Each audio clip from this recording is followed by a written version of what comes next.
মানুষের জীবনের সবচেয়ে বড় ভুল কি জানেন? মানুষ চেনা। তো হ্যালো এভরিওয়ান, আসসালামু আলাইকুম। সবাই কেমন আছেন? আশা করছি আপনারা সবাই অনেক বেশি ভালো আছেন।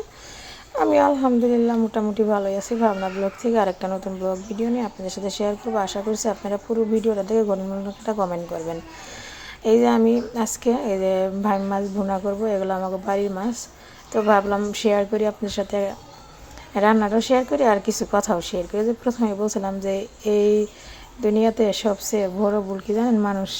মানুষ চেনা। তো মানুষের উপরে আসলে ভালো দেখা গেলে ভিতরে কী যে আসে সেটা আপনি আর কখনো বলতে পারবেন না। উপরে তো ভালোই দেখা যায়, মানুষের চেহারা দিয়ে কখনো মানুষ চেনা যায় না।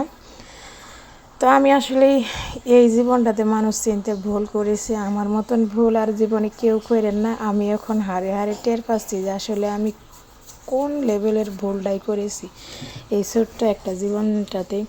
তো বয়স বেশি হয় নাই, যতটুকু হয়েছে এই বয়সের মধ্যে আমি অনেক যন্ত্রণা কষ্ট সহ্য করে আসছি।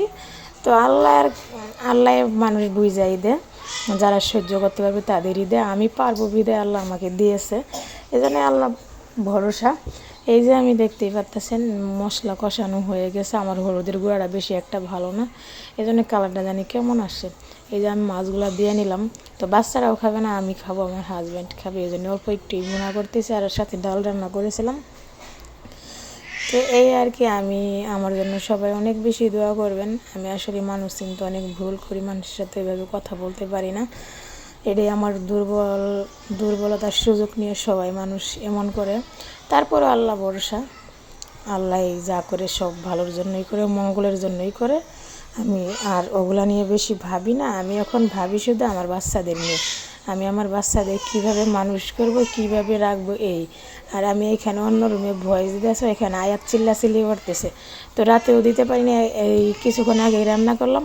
অনেক কষ্ট করতেছি, ফেসবুকে তো আসছি, এখানে আমি অনেক শ্রম দিতেছি।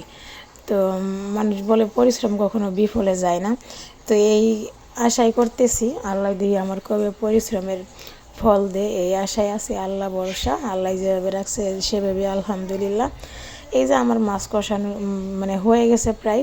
গতকাল আমি ধনিয়া পাতা নিয়েছিলাম, ধনিয়া পাতাগুলো একবার টাটকা ছিল, আমি ফ্রিজে রাখলাম, তারপরে এমন হয়ে গেছে। তো ফেলে দিব, ভালোই ছিল, পরে আর কি তরকারির মধ্যে দিয়ে দিলাম। আর এখন শীতকালীন সময় ধনিয়া পাতা ছাড়া তো আমার চলবে না, প্রত্যেকটা তরকারিতে আমার ধনিয়া পাতা লাগবেই। এটা টাকি মাছ ভর্তা বানানোর জন্যই নিয়েছিলাম। তো আমার রান্নাটা কেমন হয়েছে অবশ্যই কমেন্ট করে জানাবেন। আমি আসলে আপনাদের সাথে রেসিপি শেয়ার করলাম না, রান্না করলাম আর কিছু কথা শেয়ার করলাম, এই আর কি। যেহেতু কন্টেন্ট ক্রিয়েটর, ফেসবুকে কাজ করি, সেহেতু তো ভিডিও একটা দিতেই হবে। তো সবাই ভালো থাকবেন, সুস্থ থাকবেন, আমার বাচ্চাদের জন্য অনেক বেশি দোয়া করবেন। আল্লাহ হাফেজ, আসসালামু আলাইকুম।